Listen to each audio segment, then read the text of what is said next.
Thank you, guys. So really quick before we start, I actually want to do a quick shout out. Our colleague Deji from Access Now as well is hosting a session that got moved. It's on how to fight an internet shutdown, and it's now at 2 p.m. in Budapest, which is on the 6th floor.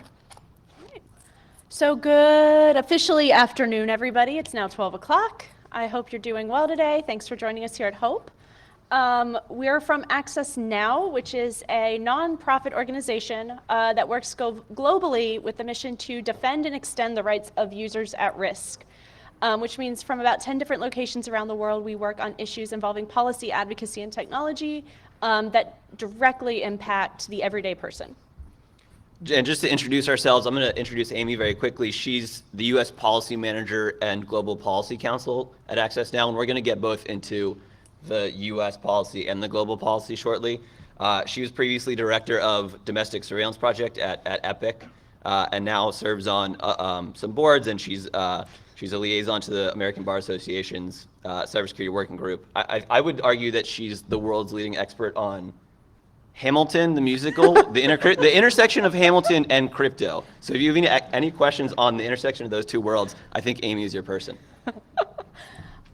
So when I started Access Now, my supervisor at the time came to me and said, I can't tell you who to hire, but we have this intern who's the best intern we've ever had before in our entire organization's history, and we really think you should bring him on board. And that was Drew, and we ended up bringing him back on board as an intern, and now he is probably our most valued employee down in DC with me. He was previously the drummer in a rock band.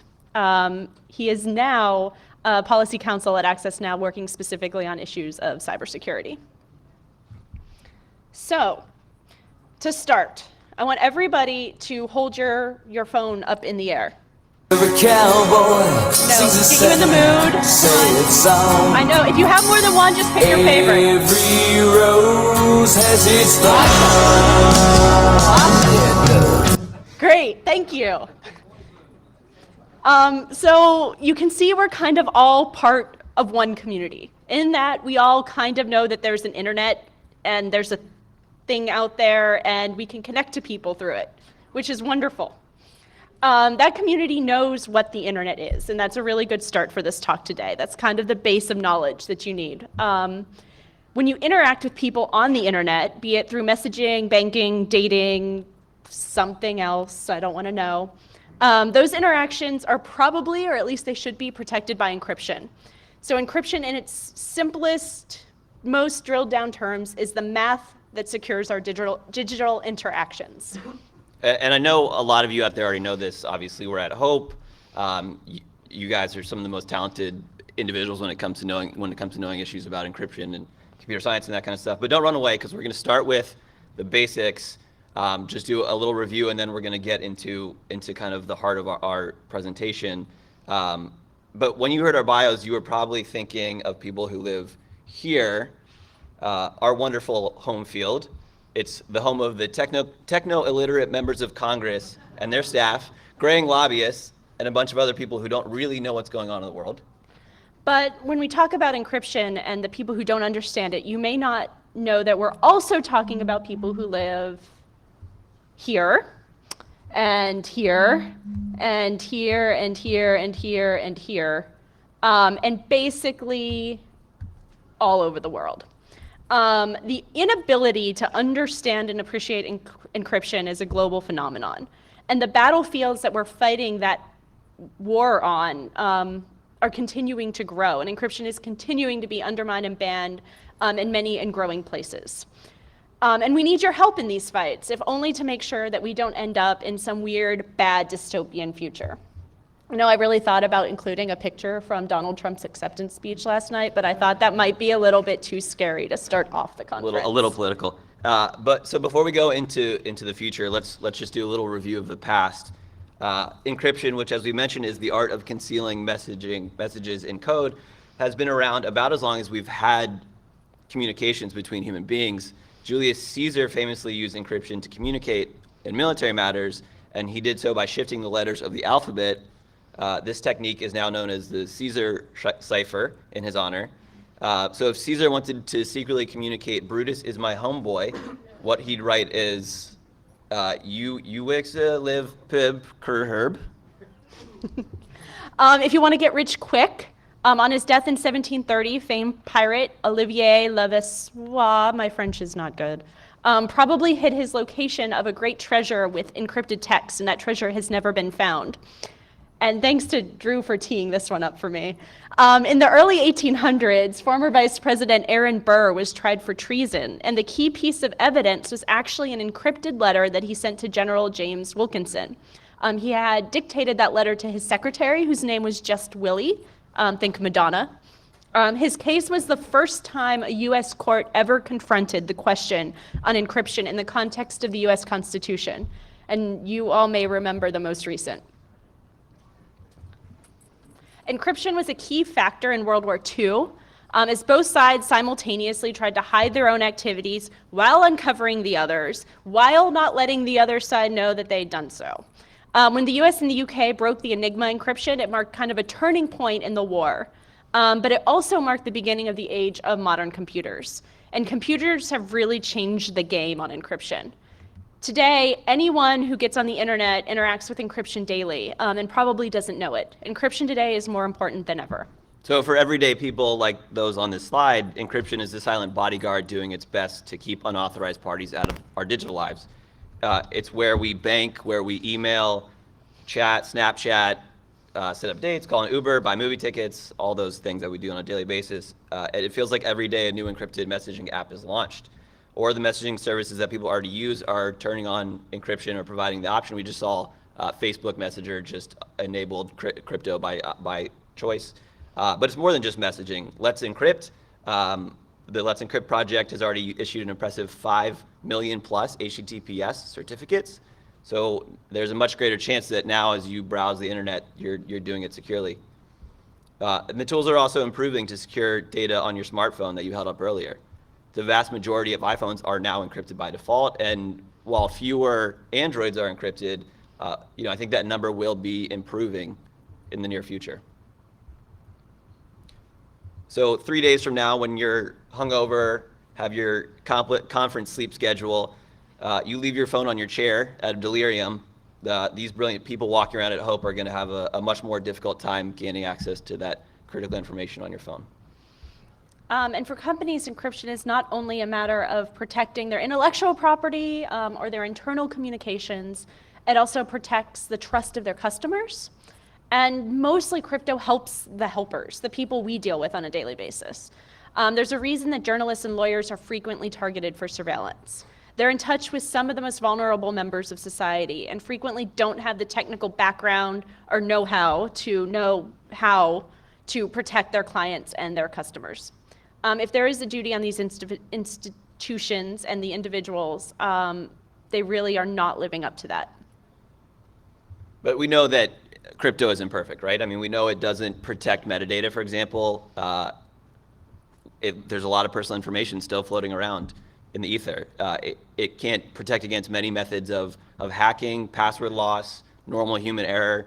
And lots of technologies have vulnerabilities that allow the sophisticated actors and sometimes the not so sophisticated ones, you know who you are, to route around the protections. So for all its shortcomings, encryption is still one of the best tools we've got. And some people, particularly those people we mentioned earlier in DC, still haven't figured that out. So yeah, that's all really depressing. Let's take a cute break for just a second. Aww, it's a tiger. All right. You may have heard about the ongoing fights over encryption in the United States. And when I say ongoing, I kind of mean on and on and on and on and on and on and on, all the way back to the 1970s. Back then, the encryption fights were about what are known as export controls. The US was far ahead in the race to develop encryption at the time, and the people in DC thought that they could keep other people from accessing encryption that was too strong, that is encryption that the NSA couldn't break, as long as they prohibited it from being sent outside the country. And to many people then, that sounds as crazy as it probably sounds to all of you now. And you might know this piece of technology. This is the Clipper chip, which the NSA developed in order to create a key escrow system with distributed keys. It was promoted as a method of ensuring government access while maintaining security against other attacks. And the proposal actually gained significant support in the Clinton administration as a way to preserve surveillance capabilities. But we overcame the attacks on crypto. In 1994, Matt Blaze, who is speaking on encryption actually this evening, wrote the paper that helped tear down the Clipper chip with a little help from his friends. And in 1995, the Ninth Circuit in Bernstein versus US ruled that source code is speech protected by the First Amendment, leading to an easing on the encryption controls. So the Clipper chip is a relic and probably a very, valuable relic. And export controls are largely rolled back, though there are still some on the books. But now we're going dark.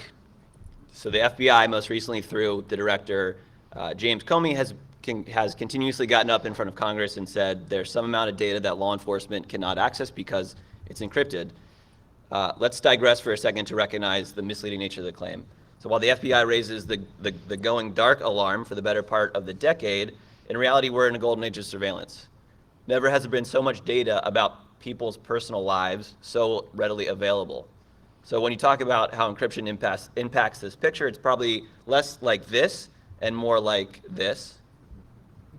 But regardless, the outcome of the increased number of adversaries looking to compromise user information and the growing recognition of the importance of crypto is that companies are working overtime to make their encryption better, stronger, and more resilient. Today, most crypto is so strong that attempts to brute force it using the technology we have available would take at least until the heat death of the universe.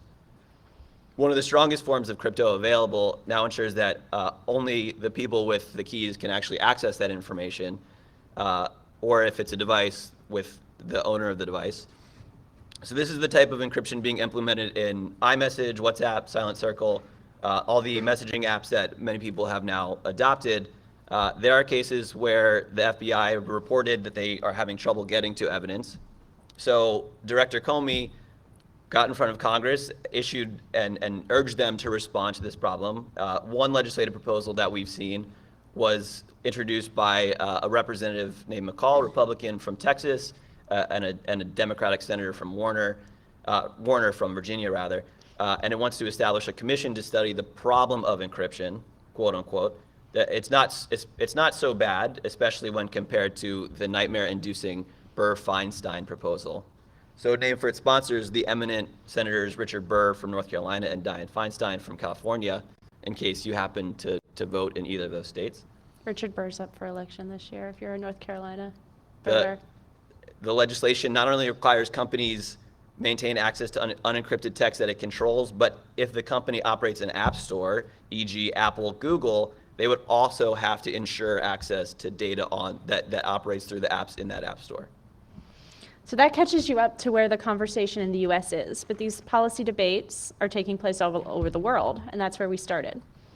The problem is that once one government starts discussing a topic or a problem or anything really, what we see over and over and over again is that other governments and other world leaders decide that that is the topic that they want to talk about as well.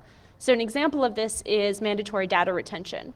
It started kind of being discussed in just a few countries, and now we're seeing it everywhere. From Latin America, Southeast Asia, the MENA region, all of these countries are trying to implement mandatory data retention proposals if they haven't done so already. It's kind of part of what we call the surveillance arms race. And that's what's happening on encryption. And the ideas that we're seeing pop up range from ineffective to outright harmful. They would undermine global internet security. Actually, they kind of just undermine security. And there are about 3 broad categories that we're going to talk about, and different approaches within each category. Yeah, and these aren't specific to any particular region. We're really seeing a global response, and for us tracking these proposals, it's fairly difficult to keep up with just the pace of proposals. But the first type we're going to look at are countries looking to outlaw crypto. So for the most part, this includes end-to-end or device encryption, and we're seeing this in places in Russia, China, Rwanda. China and Rwanda maintain that providers must be able to turn over information upon request. Russia, though, takes a slightly different approach.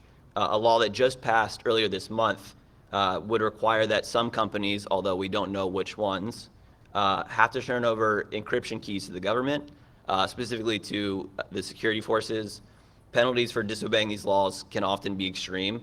There's no upper limit on the fine, for example, in China that can be levied on a company that violates this by failing to turn over the keys. There's even a law in Colombia, which thankfully, knock on wood, hasn't been enforced, but it totally bans encryption by use for the public. And so the only people in Colombia that would be able to use crypto if the law had been enforced were members of high-ranking government officials. The second broad category is the more traditional backdoor that I'm sure you've heard discussed over and over again, or at least we've heard discussed over and over again. This is most recently in the headlines, actually in the United Kingdom, in the UK's Investigatory Powers Bill that is currently making its way through the Parliament. It's in the House of Lords, and we're expecting it to pass imminently. It was championed by their new Prime Minister, Theresa May. Earl Howe, a minister for state for the defense in the UK, explained, and I'm going to quote, "I was certainly not implying that the government wishes to ban end-to-end encryption. In fact, we do not seek to ban any kind of encryption. However, there will be circumstances where it is reasonably practicable for a company to build in a facility to decrypt the contents of communications." He thought that this was going to be reassuring. I can tell you it is definitely not reassuring.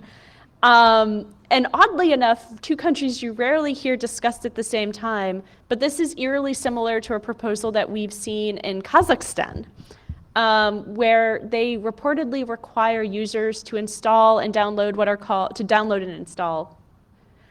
called national security certificates. It seems that these allow providers to intercept and decrypt otherwise encrypted information straight from the device. Kazakh Telecom published a notice about this technology on its website, and the New York Times caught a hold of it and called them up and was like, WTF. And they pulled the notice down, but they didn't really say what's going on. So the problem is we don't really know the status of that proposal right now, other than at last check. These certificates were going to be required to be downloaded. So the final category we'll talk about is just kind of a grab bag, which is governments are finding any way they can to respond.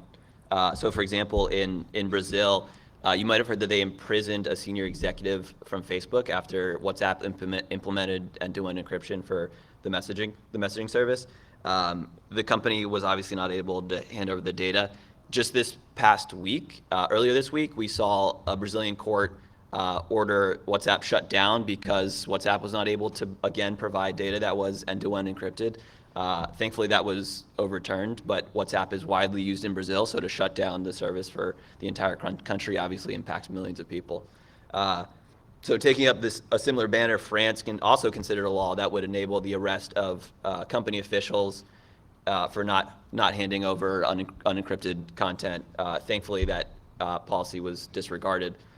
Another approach that we saw in India, it again, thankfully disregarded, but considered, would have allowed companies to encrypt, but would have required that they store a plain text copy of whatever the encrypted communication was. So obviously very useful. A new policy is expected to be released soon in India. Hopefully it will be something different. But that's a quick snapshot, but I think we're in need for another cute break after that. Wait for it. Oh. So what our world leaders don't realize is that encryption is not a problem. Encryption is actually the solution. So we've discussed some of the benefits provided by encryption. Encryption tools, technologies, and services are essential to protect and shield those from harm and to make sure our communications aren't accessed without authorization. The ability to freely develop and use encryption protects and provides the cornerstone for today's global economy. And economic growth is really powered by the ability to trust and to authenticate our interactions and communicate and conduct business security, both within and across borders. Some of our most noted technologists and experts on encryption recently explained that laws or policies that undermine encryption, and I'm quoting here again, force a U-turn from the best practices now deployed to make the internet more secure, substantially increase system complexity, and create concentrated targets that could attract bad actors. And that's from the Keys Under Doormats report that Matt Blaze will report on later today. The absence of encryption, by comparison, facilitates easy access to sensitive data, including financial and identity information. And once obtained, that sensitive data can be sold, posted, used for blackmail, used to embarrass somebody. The uses for it kind of go on and on and on. And in addition, insufficiently encrypted devices are really prime targets for theft. So despite all these benefits, we've been keeping a keen eye out for positive government responses to crypto, and there are disappointingly few governments that have stood up in favor of crypto. So in January of this year, the Netherlands led the way by releasing this statement in support of encryption. This is from the Ministry of Security and Justice, and it specifically recognized the importance of encryption. So it says encryption supports the respect of personal privacy and confidential communications of citizens because it offers that means to protect the confidentiality and integrity of personal data and communication. A little bit redundant, but still important. They talked about freedom of expression, the importance of protecting journalists to a democratic society, and most importantly, this is a quote, endorse the importance of strong encryption for internet security to support the protection of personal privacy of citizens. So this is probably the strongest statement that we have on record, or one of the strongest in support of crypto. Slightly less good, this is also out of Europe. This is from ENISA, which is the EU agency that does network and information security, jointly with Europol, in which they trumpeted the importance of encryption.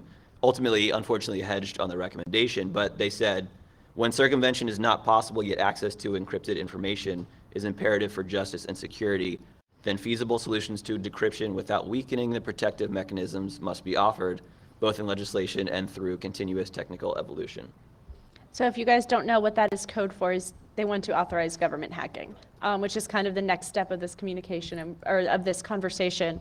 And what you're going to see, I think, over the rest of this year and throughout next year pop up within Congress. Although really that's amazing, because it's what the FBI, it's what the NSA and the US have been doing since the 1990s, and we've never talked about it, and it's never been authorized, and there are no safeguards in place for it. So the fact that we're finally starting to recognize that encryption is going to be, we have to assume encryption, and then what comes next. We shouldn't assume that government hacking is a great thing, but the fact that we're engaging in that conversation is really a significant step forward. Then, as we said earlier, Director Comey and the FBI and the US, the US is not great on encryption, and they have really pushed hard against the implementation of strong encryption. But outside of law enforcement agencies, there have been bright spots. President Obama's comments on the subject have not been everything we would want them to be, but he has continually recognized the importance that encryption plays in our digital lives. Earlier this year, I don't know if you've seen this website before, but Access Now, with our friends and partners at the Electronic Frontier Foundation, launched SaveCrypto.org, which was a petition that used the president's own API at We the People, and we called on him to unequivocally support strong encryption. A little bit about We the People, if you don't know, it is a website, or basically a service that the White House put out in order to allow people to more directly exercise their First Amendment right to petition the government. And the White House has promised to provide a response to any petition that reaches a certain threshold of signatures within a certain period of time. After really justified complaints about how long they were taking to respond to these petitions, they also promised to do their best to provide a substantive response within 60 days. So the current threshold there is 100,000 signatures within 30 days. And SaveCrypto.org not only met that threshold, but far surpassed it, did really well, got a lot of support. And unfortunately, however, the White House, though they have twice responded to the petition, and their response has basically been, we need you to provide us more information on encryption, because even though we've been talking about this since the 1970s, we don't know enough about it yet. But they haven't substantively responded. So you can see that we have on the website now a count up of how many days since we reached that threshold without a response, and we're going to continue pressuring the White House to provide a response, because there really are only, it's July, August, September, there are only a few months left in the administration. He doesn't have a lot of time to do that. And that's a couple days old, so it's already, I think, 270 now, but let's hope that we get a response from Obama before any potential worse administrations feel obligated to respond to the issue. So Not mentioning any names. yeah, not mentioning names, but we obviously haven't won yet. And if it wasn't abundantly clear, we alluded to San Bernardino earlier. In case you don't remember, this was where the two terrorists were responsible for a number of deaths in San Bernardino. One of them left behind an iPhone that was owned by the city of San Bernardino, where he'd been employed. Two other personal devices that he owned had been physically destroyed. The iPhone had full disk encryption enabled, and it was protected by two specific security measures, which were a numeric passcode and a limitation on the number of times that passcode could be guessed. So brute forcing it was, there was a barrier to brute forcing it. The FBI wanted to access the phone to see if there was any information on it that would be necessary to the investigation. So there's the possibility of an iCloud backup to the information that had been stored on that device, but the FBI foreclosed the possibility of gaining access to the iCloud backup.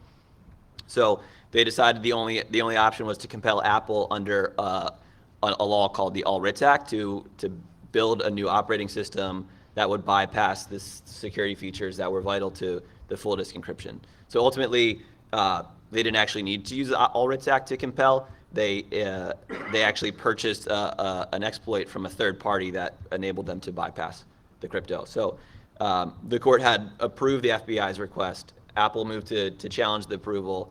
There was a significant public outcry, and so we submitted an amicus brief. I know a number of other organizations and individuals did as well. We think it's very likely that this was the most briefs submitted to a magistrate judge ever before, but that's just our suspicion. And let me get right to it before I start talking about our amicus brief, because ultimately the FBI did get access to the phone. And the tagline of the story was, they said they absolutely had to get access. There was critical information on the phone. Dormant cyber pathogens were at issue. Their words, not mine. And everybody kind of looked at them and kind of cocked their head a little bit and were like, what are you talking about? And we were kind of right. Ultimately, they discovered nothing of interest on the phone. Although in the FBI's true, what they tend to do when they discover no evidence is they say, we discovered evidence. We discovered evidence that there was no evidence. And that was vital for us to know. And so that was how that whole played out. But Access Now, along with the Wicker Foundation, actually submitted an amicus brief in this case. Very proud, we were the first group to submit an amicus brief. And we specifically discussed human rights law and the importance of encryption to users.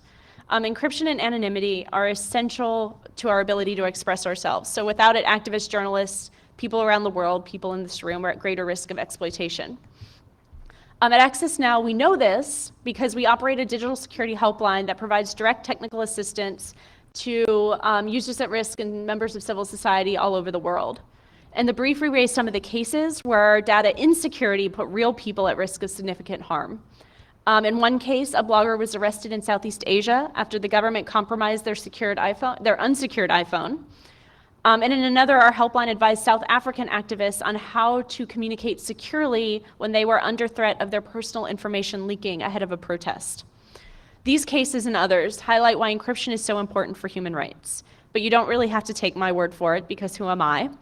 In 2015, a report by the UN Special Rapporteur for Freedom of Expression, David Kay, he explained that encryption and anonymity are essential to the free exercise of the right to free speech and privacy.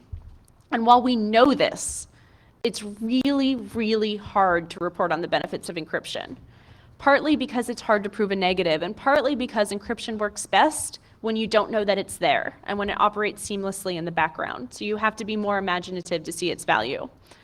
It could be that you crossed an international border and the border agents asked to access your phone and they couldn't get a hold of it, or sometimes they force themselves into it, as we saw in the last couple days. Maybe it could be because you visited a research website and your authentication credentials were encrypted because it used HTTPS. Users around the world need encryption to be able to communicate, travel, organize, and live their lives. LGBT individuals in the Middle East and North Africa use encryption tools to seek support protecting themselves from government persecution. By contrast, one of the most heartbreaking stories on where encryption might have been helpful, a citizen journalist in Mexico was murdered after her cell phone was compromised. And when they were able to get into her cell phone, they noticed that she had been running a Twitter account that had been reporting on cartel activity. And the cartels were really, really against reports on that activity. And they not only murdered her, but they live tweeted her murder from her own account. Encryption might not have prevented that from happening, but it sure could have provided her a degree of control over her ultimate fate. So recognizing that crypto is a global issue, that bad policies in one place can have significant impacts other places, Access Now coordinated securetheinternet.org. So this was a coalition of 185 different groups from 65 different countries that speak a number of different languages, companies, and other experts, users. We all spoke together with a voice, and we made 5 specific points to government leaders. We sent this letter to a number of leaders. The points were: 1, governments should not ban or otherwise limit user access to encryption in any form or otherwise prohibit the implementation or use of encryption by grade or type. 2, governments should not mandate the design or implementation of backdoors or vulnerabilities into tools, technologies, or services. 3, government should not require that tools, technologies, or services are designed or developed to allow for third-party access to unencrypted data or encryption keys. 4, government should not seek to weaken or undermine encryption standards or intentionally influence the establishment of encryption standards, except to promote a higher level of information security. No government should mandate insecure encryption algorithms, standards, tools, or technologies. And finally, 5, government should not, either by private or public agreement, compel or pressure an entity to engage in activity that is inconsistent with the above tenets. So now as these battles around the world on encryption continue to grow and multiply, there's a countervailing force. Already we have forced response in Australia, where there are discussions about pushing forward an encryption proposal. So together we can push back other harmful proposals and mandates and move to a more secure and encrypted internet future. Thank you all for joining us, and we'd love to take your questions if you have any.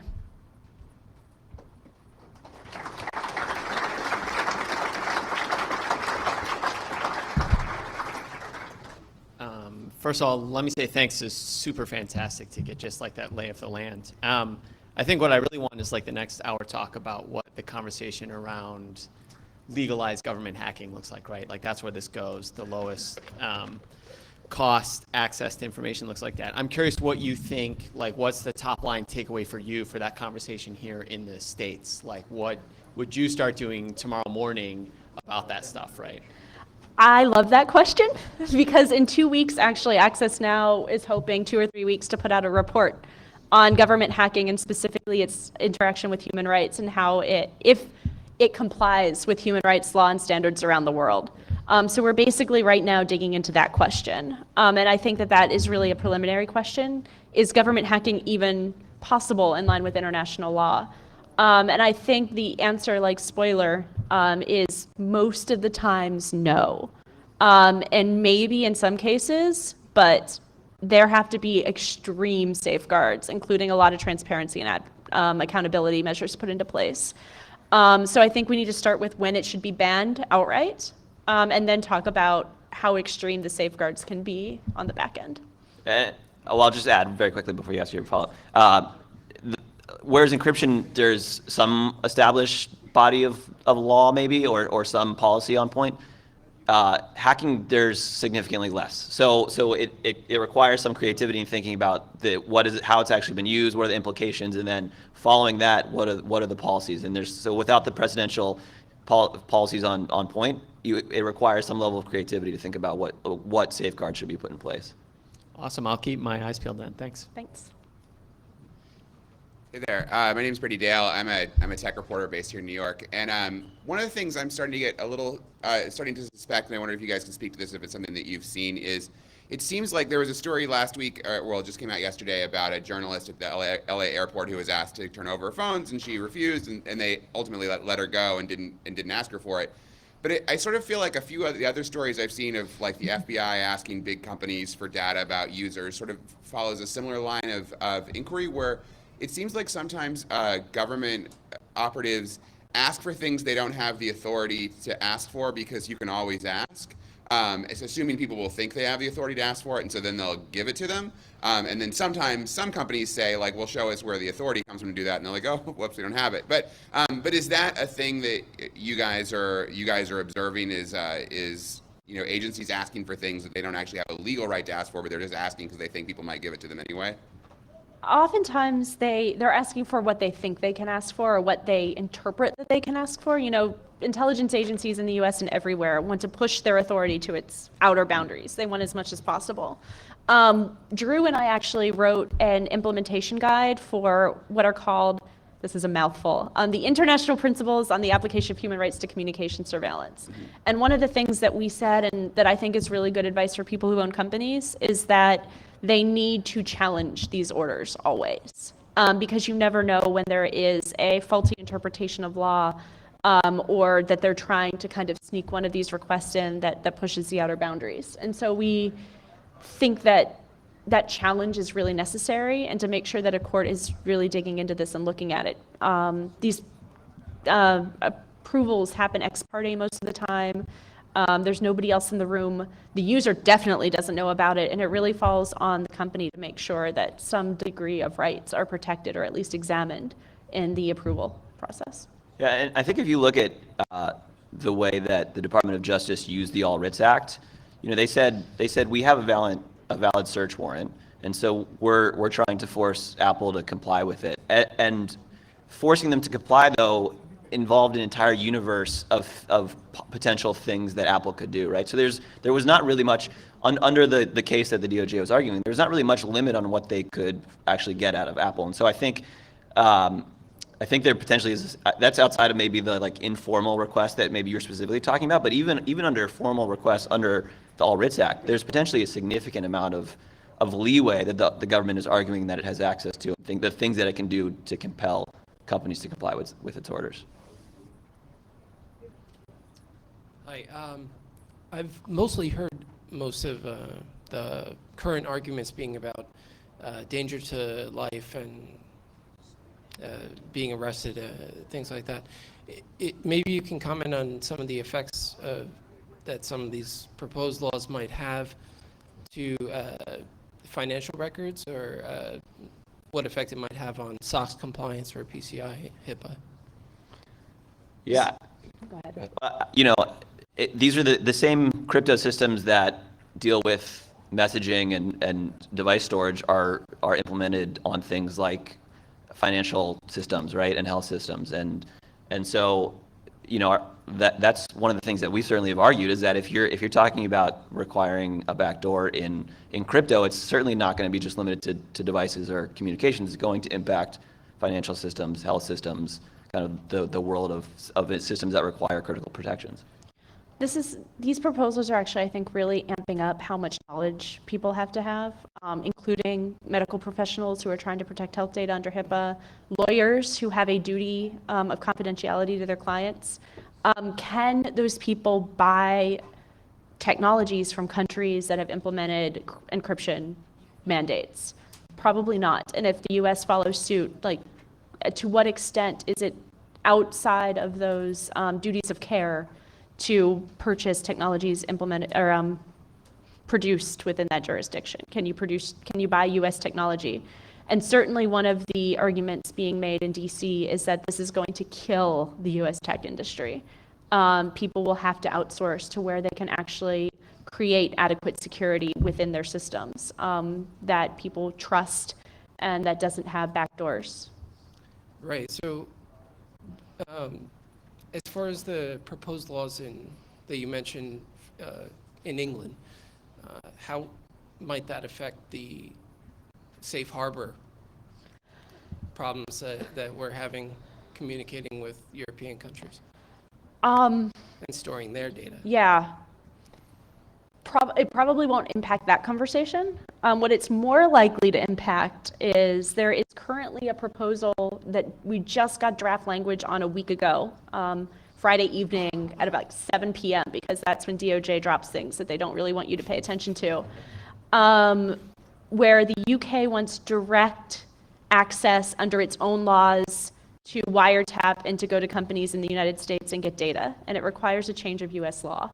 But it will be under UK legal standards. And so, unfortunately, the UK, which already has very lax standards for access to data, are making those standards even worse in a lot of cases. They are wanting encryption backdoors. They want to allow bulk hacking. I don't even know what bulk hacking would mean, because their hacking already, like their regular hacking provisions can impact thousands and millions of people. So if you have that under regular hacking, I don't know what you're doing under bulk hacking.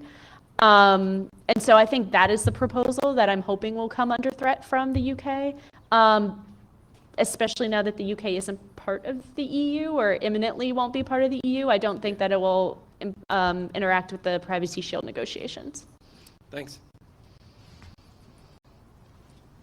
Hi, just a couple of things. In your intro, you talked about the Enigma, which I think was originally broken by the Poles. So, Fair. and then a lot of the crypto, the bulk surveillance crypto stuff, in England, I get the impression that really what they're trying to do is construct, well, my term is a risk-free society. So if they can see it coming, then they can mitigate. But what I think we need to do is add a small cost to the decryption. That way it's not economical to do it all, and you have to focus your efforts. And if you go back 50 years, really that's what any surveillance had to do. You had to concentrate on the targets of interest, as opposed to simply decrypt it all, figure it all out ahead of time. Are you seeing any of that focus or lack of focus from where you are? So we actually were looking at that question 2.5 years ago in the US under the NSA's bulk surveillance programs, and how encryption interacted with that bulk surveillance. And what we started to see, and actually what we started to push for, was increased encryption exactly for what you're saying, to try to overcome that collect it all mentality and push for more targeted surveillance. Because I don't think that anybody I know would say that no surveillance should take place, or maybe a few people I know would say that. But it should be the people who actually need to have surveillance on them conducted, and not everybody. And definitely not a lot of the people that for some reason the US government thinks it should be collecting information on. So we see encryption as at least a limit on the bulk surveillance that people can conduct, the US, the UK, anybody. And so that push has definitely been something that has been in active conversations. And the UK, the UK's system, legal system for these orders is fairly different from the US system, right? So in the UK, they're thinking about things like they have to justify an order under necessity and proportionality, which are human rights language. The problem is that when you consider bulk surveillance necessary and proportionate, then it's not really a safeguard. And so we've already seen that under the existing surveillance authorities in the UK, and there's no real reason to think that that's going to be any different under the expanded authorities, right? Thank you. Yep. Hi, thanks for coming. My name's Devin. I'm an attorney in private practice here in the city, and I work at a small firm, and I'm trying to get my firm to adopt more use of encryption. Thanks. Running into some challenges. First is that in order to do public key encryption, not only do the senior partners need to adopt it, but also clients. And I'm not sure which is the bigger challenge, but they're both issues, and I haven't seen any resource that really tackles that head on or has a proposed solution. I'm curious your thoughts on that. The other is a really good, simple file encryption, where you're not just using Windows to put a password on a file, but something that really encrypts it, that's an easy, simple program to use, or writings about both those things. Thanks. Yeah. I know that I think it's the New York City Bar Association has been considering how to help facilitate crypto for local firms. I don't know what that. Our colleague actually, Peter Mysek has been part of those discussions because he's based in New York City, and so I think it's at least something that is more now becoming a recognition that it's a critical tool for attorneys, right? So I mean, something like Signal is easy to point to because it takes no effort to actually implement crypto, but to get clients to use PGP is obviously going to be a more significant challenge. and this is like encryption is hard. Like PGP is really hard. I have people we work with mess it up on occasion. Everybody messes it up on occasion. The problem is you really want to incentivize people to develop encryption, end-to-end strong, by default encryption in ways that work for people. You're not doing that by arresting executives of companies who implement end-to-end encryption. So these laws actually are having a backward impact, or these proposals are having a backward impact on the ability of people to develop encryption like what senior partners might be able to implement. We would love to see things like Signal or WhatsApp actually implemented on email. And I know that there are a lot of companies who are trying to do that easy end-to-end email encryption. There are options out there. I think on our website, we point to a lot of different solutions. There's also I'm going to mess up the EFF project, and then people in this room, I know that you're out there and you're all going to kill me. It's SSL, so I think it's ssl.eff.org. If you go to EFF site, they also have a lot of resources. Thank you, ssd.eff.org. And they have a lot of tools there as well, so you can look at the toolkits that are available. Thank you very much. Thanks. Mine's quick and easy and probably doesn't involve anybody. Do you have, or Do you speak into the microphone? have you had the opportunity to have ongoing discussions, or would you want ongoing discussions with the FCC about some of these issues? The FCC is starting, I believe, to look at encryption.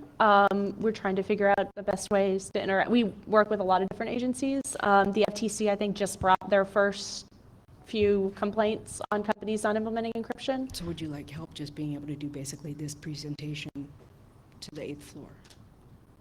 I'm just offering like an in. Can you say that again? Yeah. Sure. Yeah. I mean, Yes. I'll say also on the FCC that they've. You're with FCC, great. I will say that on the recent broadband privacy proposal, there's requirements in there for telcos to take security measures, right? So I think encryption is part of that. And it would be great to. And the chairman is right now really favorable. And so if you guys want to just call in, I can help find the right people. Yeah. If you're going to be Yeah. around after this, can we chat? Or are you? Go find my son. Okay. We'll be here Yeah, all we'll connect weekend with you. also. I'll find you. Great. Awesome. Everything's on there so we can set something up. Thank Cool. you. Thank you. That'd be great. Hey, how you doing? Hi. I had a couple questions / comments, and one of the things, I'd never heard of your organization prior to this, but one of the things I didn't hear you talk about is, do you, in your work, address the illusion of security promulgated by algorithms that aren't being updated in proportion to the increase in computing power? Because some of this stuff is like the equivalent of seatbelts made out of toilet paper. I mean, like you talk about TLS, for example, and they're still using RSA keys that aren't the same strength as the underlying encryption. So I guess that would be my first question. I don't know if you want to answer and then ask another one, or you want me to give you all of them at once? How many are there? Just two. Okay, let's do one at a time. So we definitely look at these from like the snake oil salesman perspective, in that a lot of apps that came out are just awful. And they try to sell exactly what you said, the illusion of security, but with no security at all. So we do analyze it from that perspective. From the other side of it, we tend to support free and open source software so that it can be audited, so that people can actually look at it and know how secure it is. And that's our preference. We have a tech team that's fairly robust, that operates from the 3 offices that we had up on the screen, as well as from a few other locations, that delves into this technology. So we are testing it. Drew and I are definitely not testing it, nor would you want us to be, because that would go horribly. But it is something that we are aware of, and that we definitely, I hear about all the time. And my other question was just your thoughts on what the point is, or the rationale for these bills that authorize backdoors or clear text data retention, which really, if we were to be honest about it, is merely shedding light on things that the government's already been doing for decades. Like, why are they even bothering to bring it out in the open? Why don't they just keep it behind closed doors and clandestine like they have been? I think the reason that they're looking for legislation is because even if the NSA has significant capabilities currently where they aren't all that worried about encryption, I would say it's more about law enforcement's access to encrypted technologies where you maybe don't currently have that same level of access. And so, and they'll justify it by saying things like terrorism and child exploitation, that kind of stuff. But I think that there is still. I wouldn't say that we're at a hopeless place where the government is doing all this stuff already. I think there are still protections that are important and that have been valuable. Yeah. We good? So it looks like that's it. So thank you guys for Thank you, joining. everybody. Great questions. Thank you.